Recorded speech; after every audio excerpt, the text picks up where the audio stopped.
J'ai vu le 4e épisode de la saison 2 de Gen V et je vous dis ce que j'en ai pensé. On arrive déjà à la mi-saison et l'épisode semble être le cœur émotionnel de l'intrigue. Pour rappel, la thématique de l'histoire, c'est la résistance dans un système fasciste, qui oblige à paraître en public en faveur du système dictatorial en place pour mieux agir de l'intérieur afin de le détruire. L'intrigue décolle et il ne s'agit plus de tergiverser. L'action résistante commence. Dans cet épisode, on voit nos personnages faire des choses qu'ils ne veulent pas faire, ou plutôt qui sont pas très reluisantes, dirait-on, afin d'atteindre leur objectif. Et Kate est le personnage qui canalise tout ça. De son côté, elle est obligée de collaborer avec ses assassins, et de leur côté, ils sont obligés de collaborer avec quelqu'un qu'ils considèrent comme une traîtresse. Les ennemis de mes ennemis sont-ils des amis ou simplement des ennemis en plus, comme le dit Emma? Nos personnages vont donc devoir se surpasser contre leur volonté pour gagner leur liberté. Comme si finalement ils n'étaient jamais sortis de la prison dans laquelle ils avaient été enfermés dans l'entre-deux saisons. Bon, et on parle de résistance face à un système dictatorial,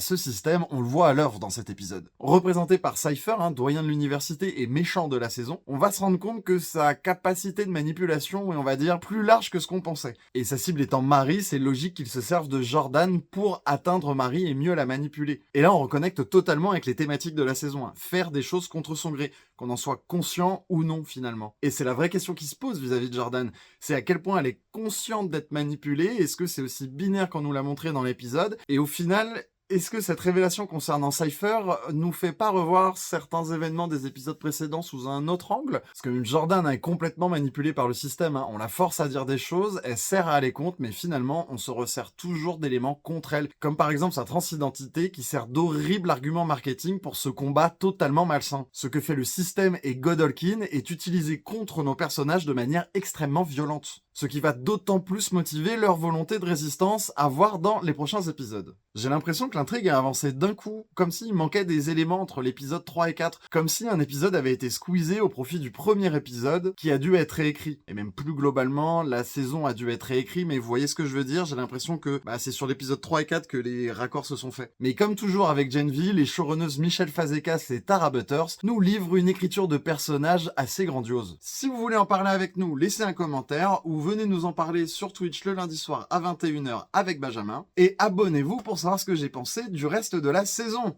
Ciao!